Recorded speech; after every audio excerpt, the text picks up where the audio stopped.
Hello and welcome, guys. So it's our final episode in the Parent Factor series. So hope you've all been keeping well. I know the weather has been pretty grim down here in a little old Lowestoft. So don't worry if you've missed some of the previous episodes. Remember, episode 1 was the importance of parents in sport. Episode 2 was dealing with difficult parents. So if you haven't caught those yet, don't worry. You can head over to the Love Gymnastics page and they're still there for you to view under the video section. This week, we are talking about the ways in which parents can support your club. So supportive parents. As we mentioned in both the first and the second episodes, parents are a big part of our team. You know, we use the Formula One analogy right at the very beginning, which is thanks to Gordon. That was brilliant. Thanks very much for that one. So before we begin, we need to start looking at the different areas in the clubs, and we need to remind ourselves how they can help the athletes develop and how they can help us build relationships with our athlete, because ultimately they are the athlete's parents. They are the one that knows them first and foremost. So what we need to do is we can kind of look at it from two ways, and I think we need to look at it from a club way, and then we need to look at it from a coach's perspective. So when we're looking at from the coach's perspective, ultimately they know their children the best. They know them the most. So what we might be able to do is, if we can build that relationship and we can get them involved in what we're doing, then they can help us understand the athlete. So for example, I had one athlete back in the day which was selective mute. Now, had I have not spoken to that parent and got involved with that parent, I could have assumed that she was just being rude and not speaking to me. But because I had a conversation with the parent and I was aware with that, we could overcome those challenges. And now she's a coach. She's a fantastic coach. They're also able to inform us of some of the external factors which may be able to maybe affecting the athlete. So, you know, they may be feeling under the weather, and they might have had a family loss, might be an issue at school, and all those things can lead to a change in behaviour, which can negatively impact on their training. But if we have that conversation with the parent when they're involved, we can therefore be sympathetic to that in training. So they can help us bridge that gap between the athlete and the external things that go on outside and our actual training session. So that's kind of where they can really support our coaches, but they can also be really supportive to our clubs and help us develop as clubs. So I had a little think about this, and I think there's two ways that we can look at it. We can look at it so it's situationally, or it can be permanent. So situationally are those things that arise through events and other things that are just one-off single occurrences, or we can have them permanently supporting our club on a long-term basis. So let's just see if anyone's hopped on before I go into that. Oh, Kim, hi Kim, pleased to see you. I hope you're keeping well over there in the States. We've got a few other people viewing, so they must be listening to all this great stuff that we're coming up with. So situationally, we can have them help out at events. So for example, if you're running like an open day, they could be running a stall at your open day, or they could be helping guide people around your venue. If you've got particular events, competitions, displays, and such like, then that could be a great opportunity for them to, you know, help selling tickets, selling programs, guiding people to seats if you've got like a larger venue.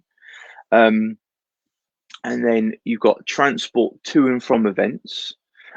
So, you know, squads, competitions, they can help take the team to and from them.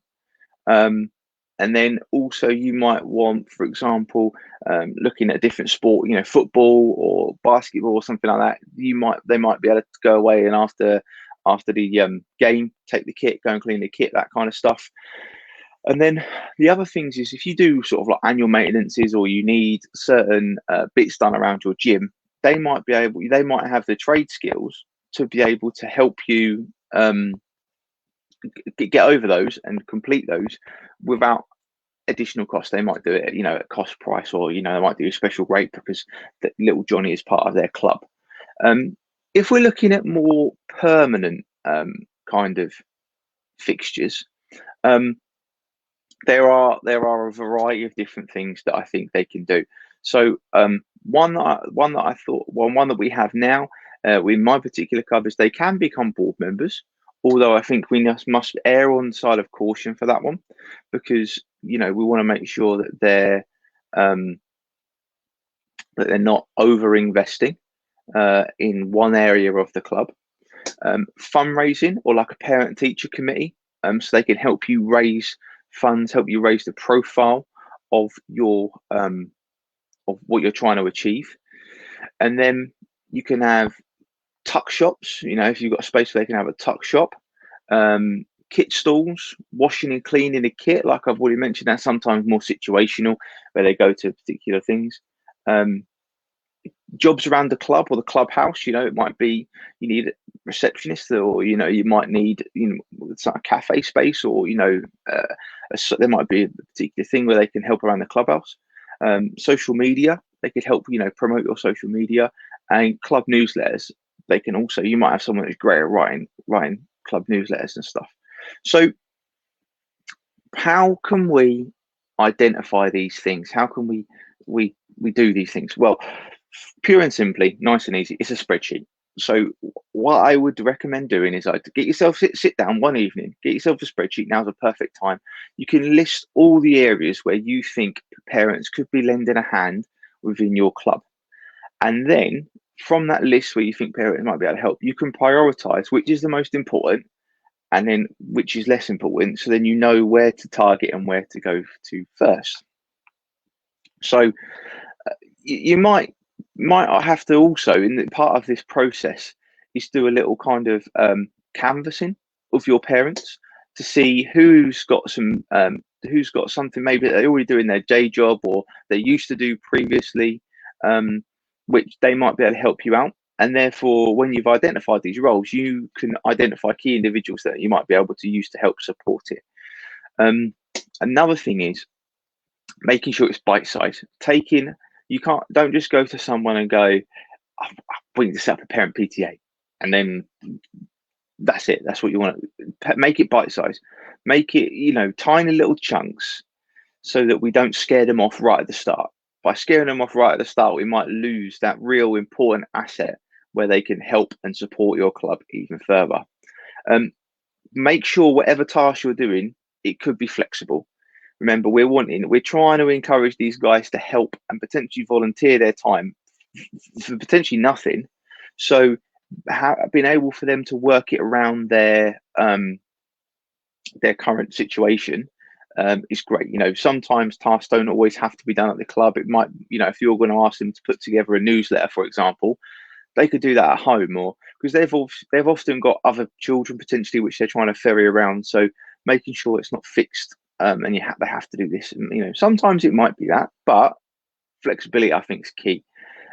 For a job like the tuck shop that I mentioned, it might be a case of that, you have a little rota, so a group of them are all together and they have a little rota. So so-and-so does it at this time and so-and-so pops in on a Tuesday. And therefore it's not down to one person. We're not relying on one person all the time. And then it kind of linked into that is that those events, if you're doing a full day event, you don't want someone to be there from 9 till 9 doing the same thing. Maybe give them, just a morning or a couple of hours of a slot. Linked into that one as well is that buddy them up. Make sure that they're not always on their own doing it, because then you're isolating that individual. We want them to feel part of the community. So maybe it might be, another parent or someone, just buddy them up with somebody else, because then it can really flourish into something even better. And then to try and get them as a long-term supporter is remember that, we all this team building and stuff with our coaches, but they're an integral part of it as well. So make sure that we are involving them as a long-term support. We're involving them in the social aspects of our club, because then even once little Johnny has decided that he doesn't want to do the sport anymore, they might still be there with us uh, later on, past it.